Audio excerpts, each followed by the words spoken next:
So I asked Kendrick if he would be down to bring a third into our relationship. And at first he didn't know what I meant. And he just said, yeah, okay, fine. He was down. He was down. I'm up for anything. I meant for the podcast. And he was like, oh, okay, I got to. You know I'm trisexual. So You, we can try. you are trisexual. Brandon has been on Kendrick's podcast a bunch, and every single time they have an episode, it's so good. And we've become besties on IG. So who better to bring on as our third for the first time is Brandon Good. I'm so honored. When I got asked to be a third, I was like, wait, for what? Because listen, I'm single, ready to mingle. What are we doing? But I'm so glad to be here among you. Yes. I'm excited. Okay. So, guys, welcome to She Speaks Bravo. This is your source for unnecessarily detailed and analytical recaps of your favorite reality TV shows. Make sure you like this video if you're watching on YouTube, subscribe, turn on notifications so you don't miss an episode.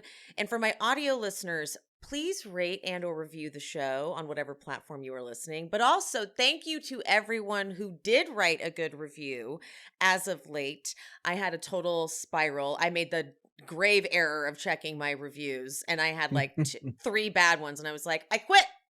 I quit. That's how it is. And then I shamelessly like baited compliments. I was like, guys, I'm so sad. And then, of course, I was flooded with people being like, I love your podcast. I'm like, I did kind of fish for this, but, thank you for indulging me. Yes. So I really appreciate all of you understanding and indulging me. And to the very few who said mean things, go fuck yourselves. Okay? That's how I feel about that. Bloop. Bloop. Okay. Season 14 of RHONY. What's such a trip about RHONY just being RHONY but a new cast is like how sometimes it'll be like Luann and Ramona on like the Peacock like thumbnail or whatever, and I'm like, who? Wait, no, it's season 14. It's just a whole new cast. Feels like decades ago. I know. It does. Ooh. It does. I know. Ghosts of Christmas Past. Like how relevant right now.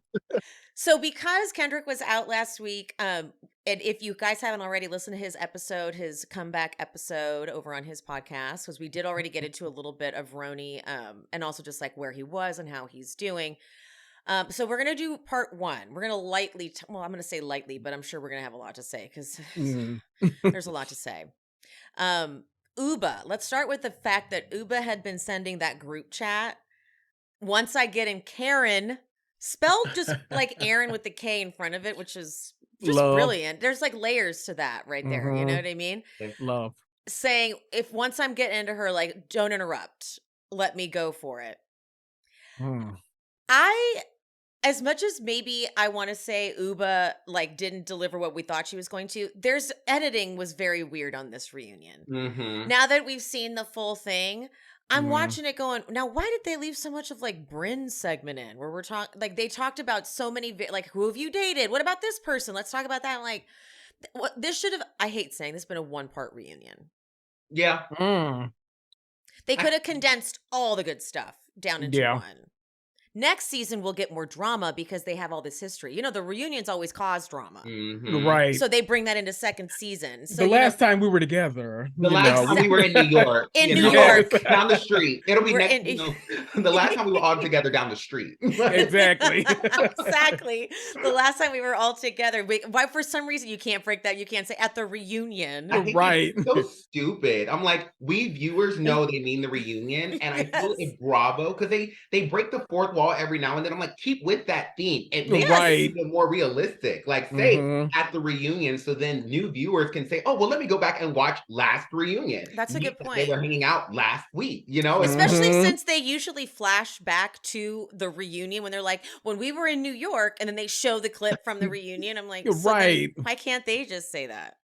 It's weird, especially because like other networks are so big about it now. Like they would like literally be on camera like the first episode, and they would be like, you remember what that bitch said about me at the reunion when we were like talking to Andy Cohen and doing like they would like break it all down so like we know what the hell they're talking about. And that will make me go back and be like, wait a minute, Yes. What happened last? Okay, wait. Let me watch that first, and then watch the premiere, so I know what the hell was going on. Totally. Get it together, Bravo. Get it together. Okay, so we open with the Erin package, and this moment, I still I might get mad just thinking about it. And here I go again. She's moved to a rental uptown. Andy makes the joke, up and coming. They laugh, and then Brynn says to Jessel, "What's more up and coming?" And Jessel goes, "Well, Tribeca, because I made it happen." It's funny. Everyone laughs, but Erin goes, "You're joking. No, you did not make Tribeca happen." And even Sai is like, it's a joke. It's a joke. Okay, I was just checking. Because you thought she was fucking serious?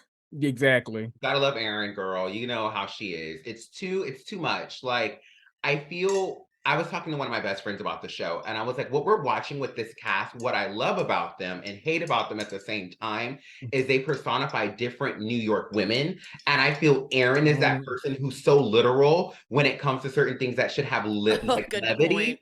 And so anytime there's a joke for her, because she's born and raised New York. This is my town. It gives very Kyle Beverly Hills, where it's like, girl, we get it. It's your city. We got it. Like, let it go. And that's that moment that I was literally with my wine. I was like, girl, you think the season. It was a joke. I could understand in the moment, but we are here now. Let's go. Every time. And she cannot understand why they say she needs to untighten a little bit. Like, she cannot understand why they say all the time, are you serious? Like, you're being so she's like, right now. By the end, she's like, I guess I can see that. It's yeah, we've been saying this since episode 1, but okay, yes, here we go. Yes. And she goes, none of my friends would say that. And I'm like, yeah, there's such a thing. Not all friends are going to be they may be just as uptight. And it's part of the way you guys all interact with each other, of just everyone's neuroses, Right, exactly. Which, if you've watched Below Deck and seen those weird groups of girlfriends that are yelling at each other the whole time, I'm kind of imagining that's a possibility, but whatever. I could see Erin on Below Deck, by the way, too. I was just thinking, I actually saw her there. Right. Her walking out, being well, in New York, if you're serving this is how we have it. Exactly. Know what you're doing.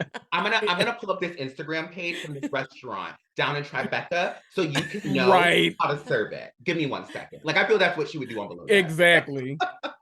The most annoying. Good Lord. Most annoying. Erin is working with Frederick, from $1 Million Listing, and Andy's like, what's that like? She goes, it's fun. He's just like he is on TV. And out of left field, Ubah goes, we like that, unlike Jenna. Listen, that moment, although Jenna caught a stray, I honestly was here for it because I got what Ubah was doing. I felt Ubah was looking for ways to segue, which if the fans piped down on social media and really watched the episode, you could see she was taking moments to actually pivot. It would have been different if they were saying, Erin, how's your family? And her being like, they're real, unlike Jenna. It's okay, clearly. Right. Right? But I think that was a perfect segue because while it could have seemed random, she was comparing how Frederick is being a TV personality versus being in real life. Whereas Jenna, we've heard about Jenna before the show. She's now on this show to where they're experiencing her personally. And I felt Ubah's analysis was kind of spot on. I wouldn't fully lean into saying that she's not real, but what she was putting down, I was picking up because Jenna was trying not to be involved with a lot. So, I was here for it. It's fair criticism. I know. Even come from someone that doesn't film with them, it feels like fair criticism. It's just it was definitely a stray, but it's it seems earned. I don't know. But Brandon, you're right, because it was a good transition segue. She really took a good opportunity, a good moment to tie in something she wanted to talk about. And it wasn't as random as it wasn't how was your trip to the Maldives? Yeah. Well, Jenna's fake. It's what? No, it really tied in. I think Cohen was just mad that Ubah's transitions of digging deeper were better than his. Because the moment he should have fully leaned in, he didn't. And he really didn't. He did not at all. Was that editing though? Do we think? I feel like every reunion, we can tell who Andy does not want to go in on. And I feel their agreement with Jenna was that she can kind of have a light first season. They didn't really dive in. They weren't going to tarnish her brand. So anytime a proper stray was going her way, or we really needed to unpack it, it was kind of like, well, Jenna, all right, moving on. And it's like, exactly. Stay here, dive in, because again, I feel like Jenna got away with so much because she never said things in the moment. And it was passive to where not her being vulnerable, I will say, was soft. I did like her vulnerability, but the times that you wanted to have the energy that you had in your confessionals, you don't need to be confrontational, but why are you not saying things in the moment? And I think that's where Ubah was getting at. And I agree. It's like, Jenna is here. She's on this cast like everyone else. Show up for her. You gotta work. Yeah, that's a good point, because Sai got it pretty good and ended up having a breakthrough. And so maybe we could have got like a little more from Jenna. But I can tell, though, after finishing it, Jenna will definitely be back. Yeah. I was this whole season, I felt like that's been kind of a wild card. I haven't known, like, because every now and then it's like, okay, are you here for the long haul? Are you just here to shoot this scene, see what this is about, like do what? But I think you're right. Coupled with that, watch what happens live, and now like seeing this reunion play out, it feels like we might get another like maybe 2 seasons out of her. I don't know if she's there for the long haul, but she'll be around for I'll say like a Bethany stint. Like she'll be there 3 seasons maybe, and then go on about her business. Yeah. Sorry to compare her to Bethany. But... I know, it's like, we apologize. Sorry, trigger warning. We're going to say the name Bethany. Trigger warning. Okay, just let everyone know. Erin talks about how her summer was rough because her mom was sick. That was sweet. But I did appreciate Andy, though, needing her, because she said, my dad's a single dad. And I, too, was like, a what? Didn't we meet? And so I'm glad that she had to kind of break that down. But then Andy reads a viewer question, which is so hysterical right after what she just talked about, which is, will you and Abe really swing? Like, talk about not transitioning. Talk about not segueing. Okay. He does that. He actually does that quite a bit. Abrupt segues quite a bit. Like someone's talking and he's like, I want to change the subject. I'm like, they were just crying. Yeah. Right. He's like, oh, we're talking about sad stuff right now. You're feeling bad down there. By the way, let's go to the Maldives. All right. Like, whoa. But no, I agree with that. Like, it was great to see him unpack it. But again, I feel he only unpacks things when it comes to things that he's interested in or when it is about himself. Like, so for example, Andy Cohen considers himself a single dad. So I think that's why he wanted her to break that down, to be like, well, I'm a single dad, you know? So I think he was more so doing it from his perspective of like, well, I have 2 kids. How is your dad a single dad? Wait, you're not wrong about that. Because like, he will do that often. He'll be like, oh, I want to move on. And it really feels personal. Or he's like, I don't care about this. The stuff that we want him to. Yeah. That's funny. Wow. Okay. We just really do need to rotate reunion hosts at this point. We do. We do. Like he's done it for so long. We get like Z-Way to fucking host reunions. I would love to see Nina Parker do like an Atlanta or Potomac. Like that would be great. Z-Way. There are a lot of great people we can like just every now and then you can tell like when Andy just like is not as invested as he should be. And I think that's the time we need to kind of phone it in. Not all the time. He can still, do a couple. But definitely for Beverly Hills. Pia and I talked about this on ours. He can't do Beverly Hills anymore. He's too careful. It's like your bias is so obvious on Beverly Hills. So let's definitely get a new person in there. Would love that. Agreed. I mean, we got rid of Renner, so let's just clean it all up. Bye. In the viewer question about the swinging, the person writes like, no shame in consensual non-monogamy, and then Andy goes, wow, from Alabama. Like he was so proud. He was like, look at that.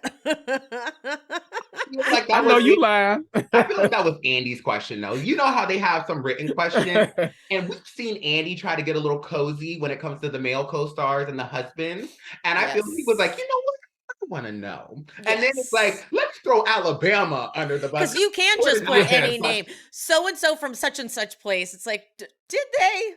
Right. Because you always know, we've talked about this before. I think all three of us have talked about this before, how it feels like sometimes when we get so late in the season, when people can't submit questions, I always feel like executive producers, PAs, just anybody around are just like, yeah, let me submit a question. And then they'll like throw the shadiest question they can out there so that it doesn't come back on them. They're just like, oh, Jenna from Alabama wants to know. And it's like, no, she doesn't. That's literally the girl that's right there like holding the coffee. She wants to know that. Nobody else does. They're like, whose turn is it to submit a question? Right. A fake question. Woo!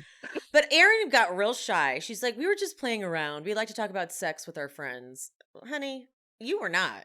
No. I feel like we unfortunately got a glimpse into a conversation that you didn't intend to have in public on camera. But you talked about having a threesome with a gay man.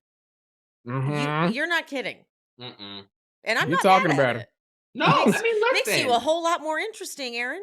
No judgment. Like literally, I think that's the issue. It's like, don't try to be something you're not. I think the best thing is to be honest and be real. Like, it is 2023, and although we should be further along, clearly we're not. However, you should be able to share that. Like, you're married. If that is the terms of your marriage, what is the problem? And I think a lot of these reality stars forget your skeletons in the closet are always going to fall out. So like, you might as well open that door for me. Like, babies, walk on out. Like, let's get this out of the way now. Because then, to your point, she would seem a little bit more interesting. And then once you address it, it's done. We don't have to do a whole expose. Literally. You know? Especially that's what makes us dig. Right. Especially when we have like cast members who, I mean, we all know like there are certain like housewives, couples that are a lot more open than they pretend to be. And so like once we start, you know, the floodgates open, someone watches the show, oh my God, I've slept with that couple. I know this, I know that. And then now all of a sudden we have to fight off these rumors instead of just being like, oh, that's the arrangement and then moving on. I feel like everybody else would respect it as opposed to it being some like, well, on page 6 or on what is it, B. Scott, you know, you got to go through your whole like blogs and all this kind of stuff to rotate out the drama instead of just being like, oh, well, we know that already. It's not a big deal. No one wants to do it. No one has the courage. I want somebody to finally have the courage. We actually need that. We need a couple that's in an open marriage. So if someone's like, your husband is cheating, it's like, oh, no, we have an arrangement. We have an open marriage. We understand monogamy is an antiquated concept. Okay. I would love it because it would like, that would be such an interesting perspective to watch on screen as well, because you would have one cast member who's like, I got this loading gun. And like, they're going to this sit down. And then you see it from the other perspective where she's like, yeah, I'm going to go meet with her. We're going to have lunch. And then you just have like this sit down where the woman is like, so I heard your husband was cheating. And meanwhile, the other woman's like, can I have a martini? No, honey, we're open. Yeah, double. Right. Like, literally, it would like be compelling television because you would truly see like someone think they have like the one up be like knocked completely down. And it's like, bro, what else we got to talk about? That was it. Right. What else is going on? I'll cover the drink. I can leave. Like, so we need it. We need it. Do some producers, get your ears and eyes open for that. Here we go. Sai and Erin have an issue, and it's still over that damn cheese thing. Because Erin went on the podcast and told the story again, and Sai's like, but you lied. Here's what I'm thinking happens. Sai is getting so much bad feedback for her difficult, I'm always hungry, whatever. And so Erin adding even an extra ounce to that made her pissed off. Yeah. I'm going to plant this seed now because I know we have a lot of reunion to get to, but this is where I'm going to plant my Brynn seed right here. So this situation wouldn't have happened without Brynn. And I think people keep forgetting Brynn. And I'm going to be very honest. I started the season loving her, but at the end of the season, she is actually the true villain because the way that she works, she's very charming.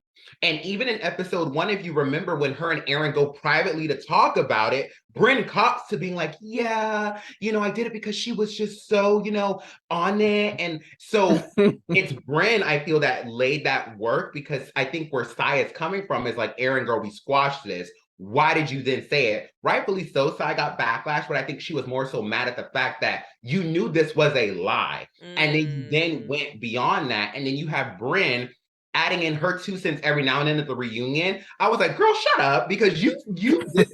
Like, all of this drama is you, but we'll get to her as we continue. But I'm gonna yes, here I want to. because I appreciate this because I feel like I'm gonna have very similar takes once because Brynn just kept interjecting in everybody's business, and I was like, okay, I don't blame That's because Ubah she for knows getting in your everybody's business. face.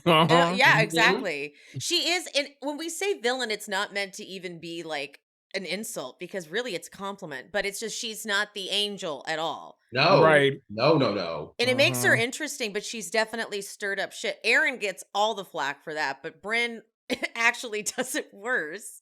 And Erin did not do a good job of like deflecting anything either. No. She just literally like she had no choice but to take everything on the chin. And I'm like, you can literally deflect this like her, him, but you like literally sit there and took it every time because she's the one that like as soon as it got started, waterworks came, everything. She was not okay with being the villain that like she was. And I think that a lot of people would have appreciated how she just like actually kind of sat in it and fought back as opposed to just like giving up so easily because she really gave up this reunion, both parts. Yeah. All right, they go to the Jenna package. This was a lot of talk about her mom and growing up with her mom and stuff like that. And then Andy eventually asks Sai, you know, how have you dealt with losing your mom, who you had a tough relationship with? And Sai says that she really hasn't even processed it. And Andy goes, you're tough. Is that a coping mechanism? And she says, I think it's 100% a coping mechanism. I've had to overcome so much. I'm broken on the inside.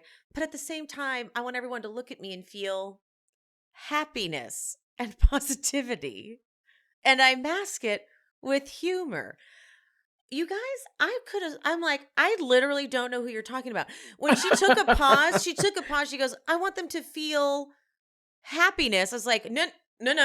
Not the right word. No. That's opposite of that. What are you talking? Andy, I did appreciate Andy because he did give some shade here in a nice subtle way. He goes, and do you think that lands? Do you think you're successful with that? She goes, I do. And he's like wondering if with the other ladies, if that lands for them. Like no. If an entire room disagrees with you and the audience at home is like, nope, that's not. Take a look. Time to lie down. Time to lay down. Take a look inside, honey. Never would have thought. Jessel says she was just wanting to break through to Sai, but it was tough. And then Sai says, I don't go around telling grown women I love them so much. And I think she thought she'd get some support for that. But Andy goes, why not? Which I thought was kind of a brilliant way to throw that back at her because she really wears this as like a badge of honor. By the way, you don't like to go around telling your friends that you love them, yet you think you exude happiness and positivity. Right. Yeah. Very contradictory. That doesn't match up. And I feel like, because, you know, I'm a very fair person. And I think once she provided us more context about her mother, it then started to make sense. Me too. However, I think that as a person, you need to be real with your friends and explain the whys, because that will happen where our responses to trauma sometimes do become a part of our personalities, and we kind of wear it as like yeah, I don't really cry. And it's like, but is that really a good thing? Like, yeah, it served its purpose for your survival season, but survival isn't all the time. And again, these are all women personifying different New York women. And I feel Sai is the woman who had to hustle. She then got to a point in her life, she's married well, she's now leaning into her craft, which is now influencing, which is her full-time career, which is what she wants to do. So I feel we're watching a woman who had to hustle her whole life to where that kind of emboldened her.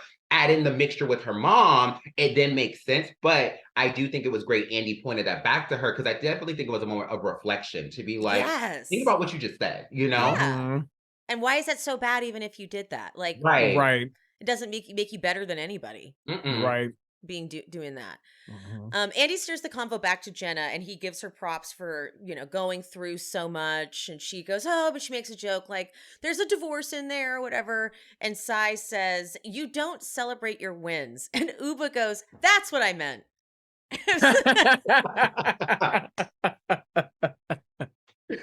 I love it. I love it. Love that. Love that. It's like the language. She's like, that's what I was wanting to say, like that. Except what did she say? That you're fake, you don't show your real life, you're like poor victim, poor you're victim. Two different people. But then when you think back, I'm like, oh, okay, that actually, you don't celebrate your wins. She doesn't have that like control of the language that way. So she's like, that's better. There you go. That's good out. I do think Ubah was struggling with the language barrier because, like, even with certain things that were said, so I understood it in great context, but I don't think she was wrong because, again, if she is saying Jenna is somewhat always quote unquote a victim, that is someone who's not going to showcase those high moments of their life. So, like, personally, yeah, they know Jenna Lyons is the Jenna Lyons, but it's like, girl, if we're together all the time and we're like, girl, you're so chic, and you're like, oh no, I'm not, it's like at a certain point, girl, you got to own it and say, yeah, I'm Jenna fucking Lyons. Like, you're damn right my house is good. You're damn right. So I think that's what Ubah was trying to go for, was like, girl, we get it, you are humble, but you can lean into your bag every now and then. It's right. Yes. It's, it reminds me of Candy in Atlanta a lot of the time, because Candy sometimes, maybe not what she needs to do, but sometimes as viewers, we kind of want her to be like, okay, girl, Marlo and Sheree are coming for you right now. Like, there's no need to be humble. Like, just take your wallet, squash them, and go on about your business. Like, stop it. I feel like we want that from some of our powerhouses sometimes, but I feel like they sometimes cling to the notion of humbleness so much that they think that we'll think differently of them if they do have those moments. And I'm like, no, I kind of want you to have it sometimes. I'm okay with it. I'm okay with it. Candy had so many opportunities to put Sheree in her place at that reunion. I'm like, this is Sheree, okay? Sheree is coming for your business. Yours. Both of y'all have built houses on this show. One of y'all's took a season. The other one's took a 10-year career. So exactly. Just saying. She left. She had to left. She left and came back. That's how long it took. Okay. Andy asks about Jenna's new relationship. She's now engaged, right? Jenna? I don't think it's confirmed. I don't think it's confirmed. I think it's speculation. Ooh. Because they posted the picture with the ring, which felt like an engagement picture, but then she like didn't say yes or no when she was on Watch What Happens Live either. So, okay, well, good for her. This is my thing though, Emily. If you're going to be on these shows, and this is why I get pissed off with casting, right? So while I did enjoy this season, you only had 3 wives. And I feel when you're watching Real Housewives, it's the same thing like Basketball Wives. Like, this is not Basketball Ex-Girlfriend. This is not, I just started dating. Them connections be loose. Yeah, loose. I feel Bravo, in order to make certain castings work, they're like, well, we're loose with the Housewives title, like Marlo in Atlanta. I'm like, girl has never been married, is not engaged to divorce. Like, why is she on the cast, right? And it's clear that it's oh my God, that's so funny. How did I not even think about that? Yeah, they want to drive ratings. So when it came to Jenna, while I do appreciate, certain things about your life not being shown, you signed up for this to where your relationship is a part of who you are. And so, like, if I was in a place of my life where I'm dating someone and I don't want that to be public, I'm not going to sign up for the show, because I know at a certain point I have to give that. And it's not fair where her and Ubah have these relationships that they don't want on the show. I can get if it's new, right? With Ubah, where it's like brand spanking new and you're like, I don't want them to be on the show just yet. But if you're seriously dating someone to the point where we're speculating if you're engaged or not, that's a serious enough relationship to be on the show. And I do know that Jenna has a bad past due to how she was outed. All of that is valid. However, again, context is important. This show is about your life, your relationship, whether it's family, dating, husband, your divorce, like whatever it is that factor about the show. And I really wish Bravo would stop sacrificing that just to cast certain people. Like, let's stick to it. Or come out with a revamp of what the brand is. Like, what is now Real Housewives? Like, when it first started, it was like Behind the Gates and OC and everybody being married and a spin on Desperate Housewives. If it is no longer that, y'all got to rebrand this. And that's where I'm kind of at with Girlfriends of New York, something like, Ooh, how funny. Like Girlfriends in Paris or whatever. Whatever that show was. Yeah. Except don't premiere it on a damn Monday holiday and then expect us to watch it. Like, I don't know. Yeah, they're not renewing that show, are they? I don't think No, I so. don't think so. Man, because it was actually not bad. Like when I People watched said a it few was great. episodes, it's like I it's wouldn't kind of know. I didn't cute. watch one. Yeah, exactly. I watched it because enough people Right. sent me clips. Enough people were like, "You have to try it." I'm like, Right. "Fine." And I had to get through at least episode 3 for me to be like, "Okay, I kind of can see it." But it got no press, and then it was just gone one day. Like when I went to the Bravo, I'm like, "Oh, it used to be like in my face every single time," but now they're like, "We gave up. It's fine. Don't worry about it. We'll see. We've We'll moved see. on." Not well, bitch. When I found out that bad sleep could cause weight gain, I was like, okay, I need to get my sleep under control. Now we've gone too far. Because I just have never really gotten good sleep. I always envy those people that can just lay in a bed and fall asleep. Not me. I toss, I turn. It's not pretty. And apparently not sleeping makes you not pretty, okay? Introducing Beam Dream. This is the healthy hot cocoa for sleep by Beam. It is their dream powder. And today, my listeners get a special discount on Beam's Dream Powder, which is their best-selling healthy hot cocoa for sleep with no added sugar. It is now available in delicious seasonal flavors like cinnamon cacao, sea salt caramel, amazing, and white chocolate peppermint. Better sleep has never tasted better. Dream contains a powerful all-natural blend of reishi, magnesium, L-theanine, melatonin, and nano CBD.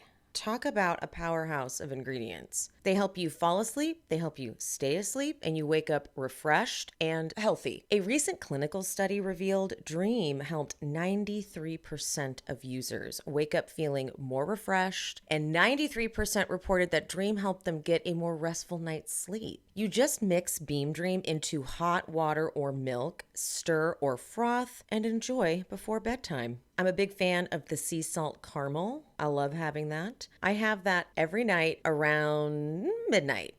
I could do it earlier, but it knocks you out. But you don't wake up groggy and feeling like you were drugged the night before, you know? If you want to try Beam's best-selling Dream Powder, take advantage of their biggest sale of the year and get up to 50% off for a limited time when you go to shopbeam.com/shespeaks and use code CYBER at checkout. That's shopbeam.com/shespeaks and use the code CYBER for up to 50% off. The rumors and nastiness about her? Questions for the ladies about why they weren't more understanding of Jenna's body issues. They all were like, we didn't realize the extent of it. And then it turns out Erin has had to apologize to Jenna off camera for the whole like, oh, she didn't want to fly and coach thing. And then Sai goes, watching back, I apologize. We were hard on you. It was a table of cackling hags. And Ubah goes, not me, Jenna. And Brynn says, you said Jenna can suck your dick. Again, there's Brynn. There's Brynn. Right. Question about the Jenna gifts and like whether or not it was for promo. And so this, I probably shouldn't even bring it up. It was so stupid. Sai's like, I felt like, you know, I get the amount of gifts, it felt like it must be for an ulterior motive. But I guess you really do just like to get gifts. And I was happy that Jenna's like, I have a closet full of shit. And whenever anyone comes over, they're like, oh my God, give me something. And I'm like, I would be that give me all of that stuff. Right. Old collabs, all that. I want it. Let me have it. Give me all that dumb product that you think no one wants. I just want to have it. I like it. Right. It's free. Give it to me. I love it. It has your name on it. Hell yeah. Let's go. I will say this little segment though, I love that they kind of broke down the difference in influencer. Was that this one or part 2? Part 2. Where, okay. 2 in size. Okay. Ooh, I agree because I didn't know either. Right. But that goes back to what y'all was saying. They could have condensed this shit. See, they could have condensed it. They could have just given us just the really meaty stuff and we would have been left wanting more. Right. But instead, I'm like taking notes like, I don't need to take a note on that. That's not important. You know what I mean? Exactly. A lot of it was like, this is stuff that you could see like the never before seen one comes out and they're like, here's something you didn't see from the reunion. Like a lot of it was like that. So anyway, question. You kept asking Jenna to open up, but when it comes to her anxiety around her skin, you were dismissive. Sai even made a joke. Sai just like leads the apology on this. Sai's figured out that if something comes up, we're just owning it and we're saying we're sorry and we're hoping we stop talking about it. It was kind of effective for the most part, except for like with Jessel. Yeah. I feel like Jessel, like I don't know. I feel like she almost like wasn't that much of a. I don't. I will say I watched on Peacock, so I don't know if like there's a difference like I know. in Is the there a versions and different? stuff. I don't But know if there's a I different know it's version longer. either. Good lord, but because like each one was like a solid hour. I was like, child, let me let me buckle up, get some popcorn. Cause, ooh, but I felt like Jessel, like for her to be first chair and for her to be like pretty much the entire second half of the season, I really feel like we focused on a lot of other stuff besides Jessel this whole time. And that's what I know. I don't know if that was editing or what that was, but I almost feel like every time they brought up Jessel, I was like, oh, I forgot she was here. Like, what are we talking about? Okay. Oh, the sandwich. All right. No, it was I mean, weird. but it's valid because I feel like while Jessel was kind of the breakout star of the season, like I'm sorry to disappoint people. Like I know. I put her among the ensemble. Like I love and hate them all equally, to be honest, because I think Jessel. The thing about Sai is this: while Sai did go very hard on Jessel, there were inconsistencies of her story. And I'm the type of person where if my friend tells me on Thursday night, hey, Saturday, I don't have plans. And then Saturday morning, I hit you up and you're like, oh, by the way, I have plans. I'm like, girl, you told me you didn't have plans. I'm just really good with remembering details. And I think Sai is just a very detailed person. And I think instead of just saying that, girl, like your inconsistencies threw me off, it was like the whole leaning in too hard. So to your point, Kendrick, I definitely felt they could have wove Jessel's story throughout the majority of the reunion if she's going to share, because they all had a lot to say about her. And I just felt like they didn't take that opportunity. If she's going to be first chair, make her first chair. It wasn't until like the last 20 minutes of part one where she really laid into Erin and Sai. So yeah, she was kind of crickets the whole time until that point. Okay. I thought it was crazy because I was like, I feel like Jessel, because I feel like other stuff, like even like the smaller stuff that like Ubah would bring up, or like someone like anybody else, I feel like it became a much bigger thing. And then like it was like, oh shoot, Jessel, wait a minute, we got to talk about Pavitt right quick. And it was like, oh, I forgot all about that. So all right, yeah, Jessel. the editing, the choices they made were weird. Yeah. They haven't figured out their flow yet with this cast, clearly, like in post either. Yeah. You know? They do a whole like fashion package followed by multiple questions. And there's a question in there about how impressed everyone was with Jessel's fashion connections. And Erin's like, she scoffs. And Jessel's like, why is that funny? And I would like to know, why is that funny? Okay. Right. What was funny about that question? She had legit heavy hitters, Erin. Okay. Yep. Erin. All right, Ubah's package. The package ends with Ubah being mad at Sai and Brynn in the finale party because of the whole guy being brought up. By the way, Ubah and her man have been recently photographed. They look stunning together. One of the few things I saw. Yes, they look good. Yes, they look very good, very down. He's like, and I actually did see him at the RHONY premiere. I remember. Oh, did you? I remember him being there. Some tall, and it's funny because I thought like he was like her security guard or something, just because of the way he was like standing by her and whatnot. And like, I don't know why I didn't think that it was her man. I don't know why I couldn't even assume that, but yeah. So he's an investor or something, right? He's tall, yeah, and she needs a tall man. Oh yeah, because she's tall and he was taller than her. Oh my god, so, yeah. she's so tall. Yeah. She is so tall. I like Ubah going at one point, oh, I've slapped every guy I've ever dated, and they're like privately she goes, no, in public. Right. They're like trying to help her clean it up. She's like, no, I know what I meant. I said what I said. I said what I said. Don't fucking get in my way. Andy asks Sai why she got so angry with Brynn about breaking the trust. And Kendrick, this is, okay, I even wrote in my notes, this is what we talked about with covering the episodes or parts of episodes where we haven't seen them. Oh, yeah. And so any question that came through during this, I'm like, this has got to be one of your questions because we hadn't seen it, so none of us could have submitted a question about the finale, right? Okay, so Emma from Austin, from Austin, bullshit. Sai apologizes. Basically, she finally is like, look, I was mad at myself for breaking Ubah's trust, and I took it out on you, Brynn, and I'm sorry. It seemed like they were going to make up, but I see Brynn's point, like, you haven't talked to me for 6 months. And then I'm glad Andy was like, but wait, you guys have done like press and all that stuff. I'm like, so that is kind of wild that they've done multiple events and Sai just doesn't talk to Brynn. Right. That's holding a grudge, man. Yeah, I think it has to deal with, again, here I am watering my seed on Brynn, the seed that I planted in the pot, right? Yes, so, yes. So I feel like it just speaks to who Brynn's character is, because while sure, Sai broke the trust and told Brynn brought it up in front of a group. So No, I agree. There's a very big difference. And so while yes, I felt like she should have been mad at both, because if this is the thing, we all have that one person we tell something in confidence, right? Like we all have a vault in our lives. And I think Brynn and Sai were closer, right? So conflict 1, you have Cheesegate, right? She's already gotten burned by Brynn. Here we are, part 2, where Brynn is then bringing it about in a way of like, what is this? How does she say it? Like this man in Connecticut, however she asked her in front of everyone. And I'm like, girl, I heard you got a man in Connecticut. Yeah, and it's like, if this was a secret, right, why would you then repeat it and then turn back around the side being like, well, you shouldn't have told me. Like, girl. Right.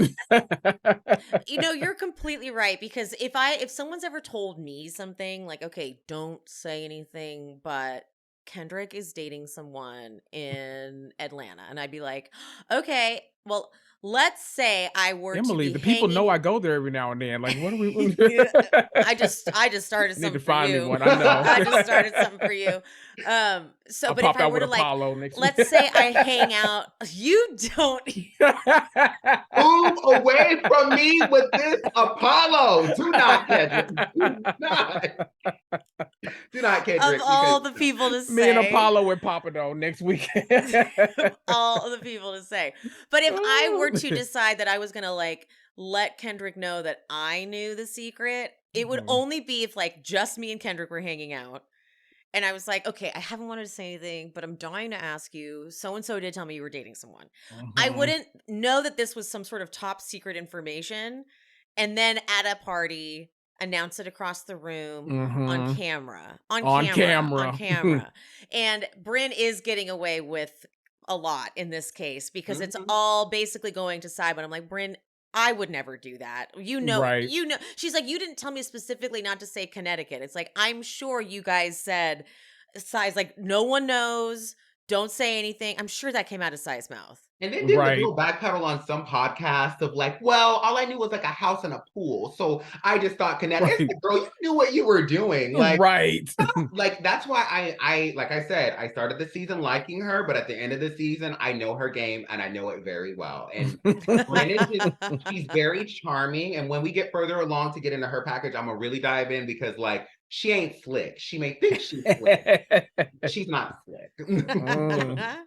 Andy asks Jessel what she feels about the whole circle of trust of the trio. And this is where she's like, I was speechless about how they talked about my marriage in such a disgusting way. And Sai goes, it was sexless. Like, jeez. That was so rude. I mean, what else was I supposed to say? Basically, like, it was a sexless bullshit relationship you're in. Like, that's how that was the tone she had. And Jessel, when she's like, you insinuated my husband was cheating on me. Erin going, no, I didn't. Oh, I love Jessel. Girl. You didn't? Like, really? Because you did. You guys did. You guys had a whole conversation on your couples date where you basically set up Abe to tell everyone that if you guys hadn't had sex for a year and a half, he would be fucking other women. Like, you literally set him up to say that. And then you got mad when he did say that. I'm like, he's like, that was my line. You basically told me to say that. Right. When we left the house. So then she gets mad at him. But like, girl, you absolutely insinuated it. So you gaslighting Jessel and being like, no, I mean, that's not gonna fly. Okay? Not gonna fly. I was livid. Livid. And of course, they show the flashback of Sai and Erin talking about Pavitt going to Vietnam, where they're clearly insinuating that he's having sexual encounters. Right. You know? So don't even. That's enough time to do something. Yeah. But this goes to your point, Brandon, about Brynn. Jessel says, the fact that you said my husband doesn't wear a wedding ring, and Erin's like, I actually didn't say that. Brynn, didn't I not say that? And Brynn's like, yeah, you said it to me and I told her. Like, trying to keep it going. But Erin goes, the intention actually was that I would never bring it up on camera, but Abe doesn't also wear a ring, and I would never bring it up on camera. So why are you coming at me with this? And Jessel goes, well, because she told me on camera. And Brynn's like, Then now she suddenly goes, it makes then sense she goes, what she's saying. she goes, of all the things they said, you're mad about the ring. I'm like, oh, so okay. If someone has seen her for who she is, she's gonna deflect. Because to that point, while Erin definitely needs to cop to certain things, I don't genuinely think she tries to go around being a bad person. I genuinely think Erin was shell-shocked. Like when I found out she was the youngest on the cast, I was like, oh, whoa, okay. I still can't believe that. Yeah, so with that, I felt like it was very, I don't think the ring thing was malicious. The other stuff, sure, but I think the ring thing, like she said, was like, when I was talking about, my husband doesn't do that. I was more so saying that. And I definitely think that makes more sense to me too. Brynn is the person where she gives me, while Erin said that this was a fact, I mean, it's an opinion, but I do get social climber from Brynn. And you really watch that at work at that reunion, because you could tell she's like, Jenna, I'm here for you. So anytime anyone came at Jenna, here's Brynn, like inserting herself. Same thing with Jessel. It's like, Jessel, I'm here. With Jessel. And it's like, but girl, if you were a part of the circle of trust, you waited until the show started airing to tell me. You didn't tell me when this stuff was filming. Right. So, yeah, like, girl, you're caught. That's why, again, when we get further into Brynn, I'm going to, because I can't. I can't. That's why I kind of, as much as I think everyone knows the way I feel about Sai, but I kind of didn't have any, I understood her screaming at Brynn to stop a bunch of different times. Like, no, Brynn, you do need to stop. This is genuinely not your fight. And you you definitely feel bad for participating as much as you did with Erin and Sai, talking shit about Jessel, and now you are literally doing PR on yourself, standing up for Jessel. And it just, maybe that's why they couldn't get to Jessel enough. Yeah, Brynn probably. Brynn was like, Jessel and I would like to talk about this. It's like, girl, it's not your package. Right. I will say too, the Peacock version of the reunion, Sai is a good cursor. I like somebody that curses really good, and she's a good cursor. Like when they were showing the unedited like footage from like the finale party and stuff, and she was like cursing out Brynn, so I was like, okay, touche.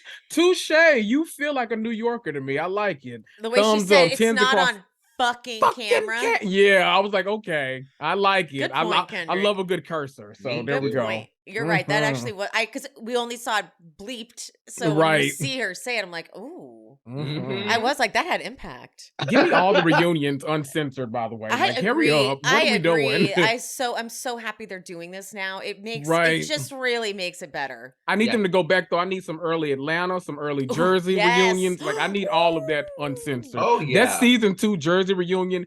Give me that uncensored right now. Listen, man. Did you acknowledge your nephew? Yeah. Did you?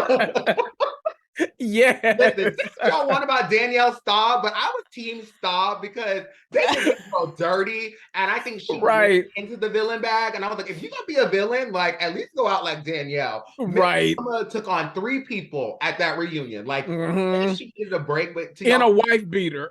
A wife beater, high skirt, mini stilettos. skirt. Yeah. Give it to him. Her long straight hair, her lesbian lover in her green room. Yes. Like that whole What a time. One at a time. That one would be good. And then season 4 Atlanta, where Candy was like cursing out Marlo. Oh, that's like, part 3. If I want to take care of every motherfucker in here, I could. Like, give me that uncensored. I want to see that. Like activated Candy. Oh my God, please. That's so easy. They can do that so easily. It's literally the easiest thing. Go do that right now. Yep. We'll submit a list. We'll submit a list of requests. Okay. We don't need all of them. We'll submit 5 at first, and then if that works, we're gonna another 5. And then there we go. There we go. Andy circles it back to Sai and Brynn, and it's like, so, where are we with you guys now? And Brynn was like, well, look, I partly also didn't want to be friends with you because I heard that you were saying that I'm like a whore. Where do I get my money? And Sai's like, what? And Brynn's like, that's what I've been hearing. And Sai says, but from who? And Ubah goes, I will give you $1,000 from Erin. Love it.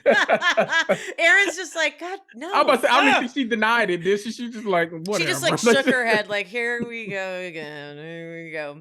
But then Sai goes, I'm sorry, I don't know what you do for a living. And Brynn goes, you do know what I do. I signed your contract on a Vino baby. I don't know why I loved that, but like I was just like, okay. But then Sai goes, what, from 2017? Oh. It's giving. I'm not gonna say it's what it is, but I'm just gonna say, remember before all the shit broke out about Jen Shaw, this was the same path where it was like, well, girl, I don't know what you do. Well, and then remember before even the reunion, y'all, Brynn was out here defending herself. Who was the Bravo page? Bravo and Botox. Bravo and Botox. And she was giving us a whole dissertation, and we're like, oh, you were doing too much. Like, right. If you have this job, role, etc., all you had to do was post your LinkedIn and keep it moving. Like, it doesn't take all this. So I definitely feel that that's a proper area of like, why is she? Because again, we didn't really see her job on the show. We didn't see her job on the show. I've talked about it on this podcast, on mine. You know, that's my whole thing. When I can't figure out what somebody does for a living, I automatically assume criminality. So I don't know. That's always scares me in the back of my mind. I'm like, okay, girl, what you do? And now she's saying that we did talk about it. It was just edited out. And that's also, has anyone even come to her defense, I wonder? I don't think so. It sounds like they're saying they didn't know what she did either. If the girl is Sai, and Sai is like, girl, and Sai is like her bestie. Right. But wait, hold on. That's a good point. Sai and her go back a minute, I thought. Yeah, or maybe that's just to produce. Maybe that's just the way they present it on the show. Well, I do feel like they are genuine friends because I want to say the girl what was the girl that got let go from the show? Lizzie. Yeah. Or Izzy. She was Lizzie, I think. Lizzie with an L. Yeah, not McGuire. I think that like she probably was more of like a nucleus character because I feel like we were missing that from the show. So I do think that they're actually genuine friends. So Sai would know. Like I feel like like she would know. That's a good thing to okay. That's not great. No. But Sai I might not know your title, but I know what you do. Like you exactly know what vicinity you're in. Right. Sai's like, I don't talk about you, Brynn. And so Brynn goes, I don't think about you, so it's fine. I have like 1,000 friends. I'm good. Okay, that was childish. Yeah. But then Ubah goes, come on, guys, you have to fix this. And Sai has the coldest face. She's like, fix what? Ooh. I was scared. I'm telling you, Sai knows something we don't. Like, listen. If that's your friend, I'm going to tell you because in life we will have and Erin, right? You know, yeah, Erin too. So it's like, yeah, Sai, Erin, and Brynn are all like, I feel like Sai knows something. And I feel like the show, what we see a lot with these reality shows is people willing to do what's right for the show or what's right for their relationship. They never do what's good for both. Like they always will lean into they're usually conflicting, right? One that's good for the show is usually not good for a friendship. Right. And so I think with Brynn, I think Sai not saying something is her sparing her. So it's like, girl, just leave her alone. Because I feel like Sai is the type of person where she's gonna keep it real with you. So like she's at one point just gonna start saying what it is. So like I would just move on. I would be like, all right, girl, you can have it. Like I'm just leave you alone. Like let's just move on. Okay, they go to Jessel's package, and after they come back from Jessel's package, Andy starts with something that's actually a huge compliment. He says, you really put it all out there, and I appreciate it. And that's like a big, he said that to no one else. He just said that to Jessel. So Jessel, good job. You got you definitely have a second season. There we go. But then of course he's like, so how's your sex life? Always. We've learned nothing. We've learned absolutely nothing. A viewer question. He asks, the kids have they started at their $35,000 a year school? And he's all shocked when Jenna's like, oh, that's kindergarten. It goes up from there. But he has kids. So I just find that to be not really believable. I'm like, Andy, by now Ben is getting to an age where he would need to like be in school and stuff. I would think that you would. Sarah Jessica Parker is your friend and has like all these and has kids. Like I just don't buy that. Sometimes he asks questions and plays dumb and it's a little too obvious. I'm like, you are a New Yorker through and through. Like, you know how much schools cost. He comes on reunions a lot and kind of feigns ignorance about Yeah. stuff. But then like when you catch him on like Watch What Happens Live or like Yeah. a street interview with like TMZ or something, he's a lot more boastful than he is like on the reunion. So it feels like he's always like kind of playing a character on the reunion that we don't necessarily ask And that for. actually may be a tactic to get them to say more. Yeah. You know, if you don't have an obvious opinion about something and you're like, oh, I don't know about that, explain it. Someone's going to give you more information than if you were like, well, I heard you went to a $35,000 a year school. Right. You know, so there's that. There you go. Viewer question to Jessel. What is your response to people saying you moved to New York for the show? And they go back and forth talking about it. I'm with Brynn. Even if Jessel did move partly for being on the show, I'm not really mad at that. Are you? Am I in the minority here? I see it both sides. I'm gonna be both sides on this. I feel like it's my same gripe with the same thing with Basketball Wives, where it's like y'all are flying people in to film the season and then flying them out. So if Jessel truly moved to New York, like let's say the show was something that started where they were like, look, we're moving to New York anyway. It just made sense. Because then again, she is a transplant. That is a true New York woman in New York. So like that doesn't bother me. But what does bother me again is like when producers are bending rules for the show to make it work, right? And it's like, we can't cast someone here. We need to relocate someone. It's like, well, then this isn't New York. Like, so I can see it both sides, but I didn't take it that deep. Yeah, it's I believed because Jessel had lived in New York prior, and so I could see and believe, and she feels more New York than Dallas. Anyway, right? Yeah, you know, and so I was California too, because she said LA too, right? Yeah, and that also made sense. Yeah, I could totally see her on Beverly Hills. Oh my god, her and Crystal would be like, ooh. Do I love that? I mean, because this is the thing. I'm all for a reboot, revamp, whatever we need to do. And I feel like Crystal is someone they need to keep on Beverly Hills. And I think you need to cast women around her age bracket to make it work. And I feel okay, interesting. I think Jessel would do well in Beverly Hills. Because her career, like, don't put her on there with Kyle though. Like, you gotta agree.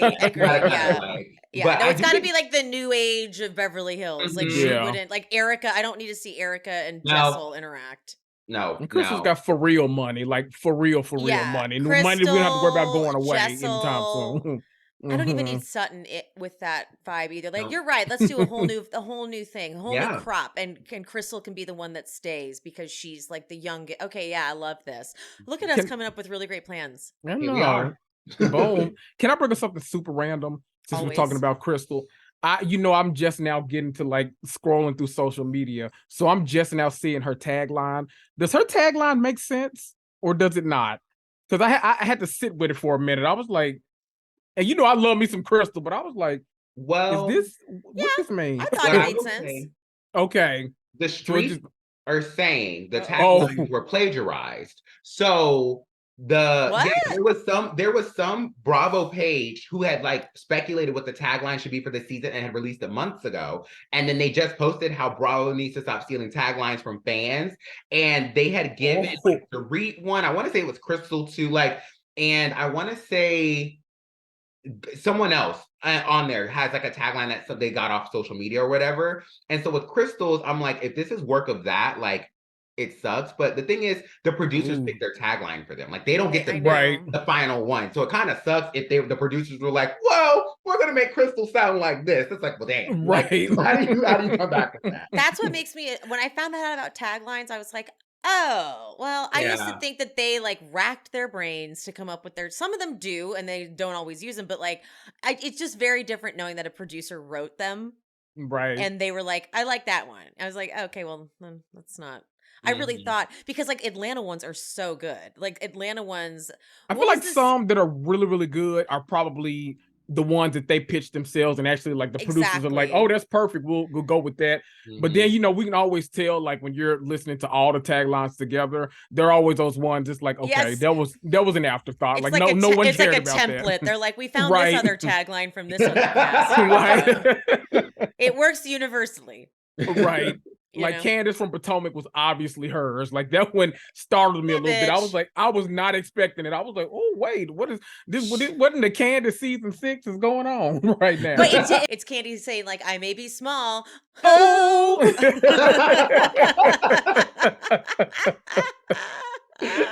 Yeah. Memory. Oh, memory. Right. So good. Okay, back to this. Andy asked Sai if she still thinks Jessel was lying about the having sex with Pavitt thing. And this woman goes, you know what? It's none of my business. Lady. Oh, is it none of your business now? It's none of your business now. No, it's none of my business. Sai, but then she goes, but just to explain it better. From the outside looking in, it just doesn't feel like you guys have a connection at all. But again, I shouldn't be talking about other people's marriages. I shouldn't be commenting on it.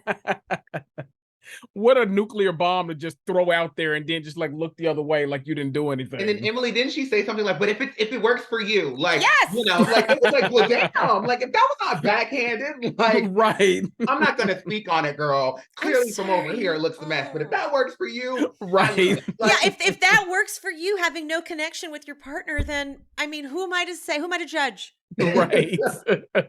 Oh my God. And so, but then Jessel takes it to that place where they can't even argue anymore. She's like, I was talking about postpartum. When you have 4 years of IVF, I'm like, that's right. You tell them like that because now they can't say shit. Okay. Exactly, Jessel, that part. And Jessel's like, you implied my husband was cheating. And once again, Erin's like, I just didn't. That's not what I said. Andy asks if she talked about, and this has been like a nice little bit of conversation online. Andy's like, did you bring up the postpartum and all of the struggles with the IVF when you talked about how you hadn't had sex? Jessel wasn't in a situation in that car to go that deep, maybe. But in that car, no. At the dinner, she did get into it and said we had all these rounds of IVF, I believe, at the table. And then Sai had some real rude comment at the table, which was like, your husband probably feels discarded. I was like, okay, well, see, like that's a big that's a big piece of commentary to add. So like, even if she was explaining what it was, the IVF that was just scheduled, everything, blah, blah, blah, your response in that moment was insensitive.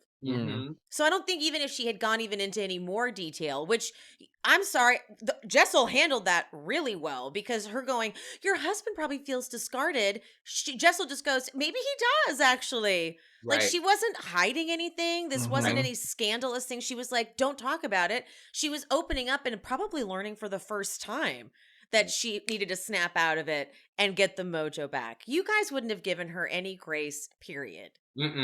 I think it was giving because to be fair, like I said, Jessel wasn't like my breakout because what she gave me was, she reminded me of this girl from middle school I went to school with, and she just tried way too hard. And I think that's what they got from her was like, she was always trying too hard. And there, like I said, there were instances where there was inconsistencies, and even Jenna, I think it's part 2, so I might be getting ahead, where Jenna does that. She nails her. Where she's like, Jessel, like, while I hear you, you have to make that acknowledgement. And so I think with Jessel, that's where Sai, again, 2 different type of New York women. Sai is very like, girl, you need to be real with me. Like, tell me what it is so I know how to be there for you or whatever. But then you have Jessel, who is this person, maybe intent versus impact. How she thought she was coming off to some of these women was probably not the way. Vice versa, same thing with Sai, how she thought she was coming off. So then you have this group where multiple things are happening and no one's receiving what they need to receive. So with Jessel, I felt bad for her because her really opening it up, but also too, their relationship is their relationship, and intimacy looks different in every relationship, right?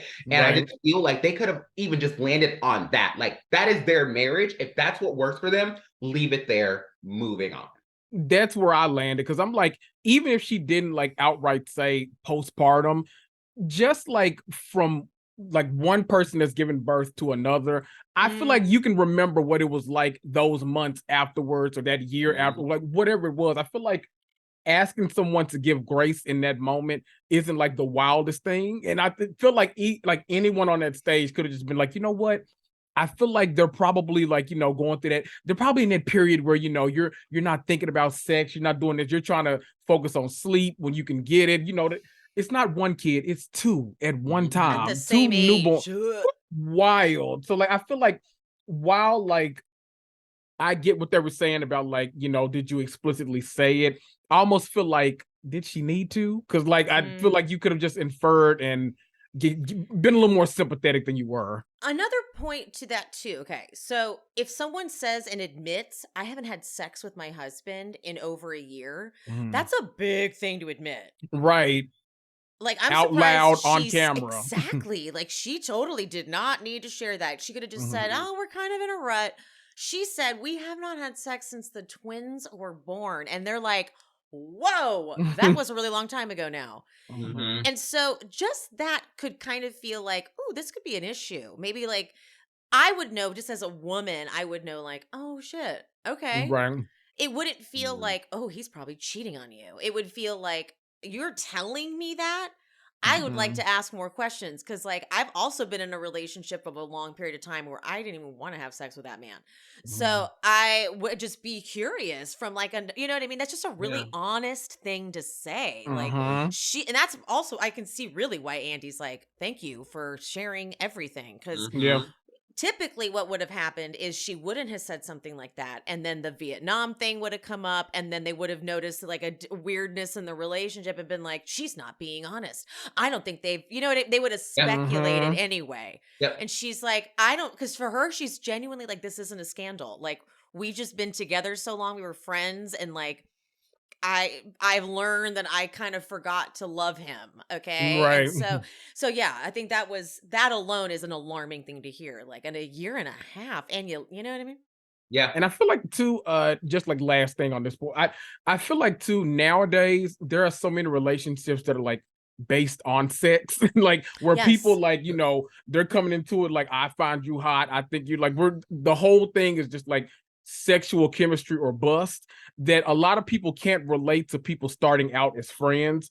And like these people like now have two newborns. They're trying to like, raise them up. They're trying to get some sleep when they can, get everybody fed, all this kind of stuff, to where like, while I do like, we all think that like, wow, you haven't had sex in so long, that's weird. It's also kind of like, yeah, you're right, but not a factor right now. Like I would love to, if I have to choose between 15 minutes of great sex or an evening of uninterrupted sleep, I probably know which one I'm gonna pick.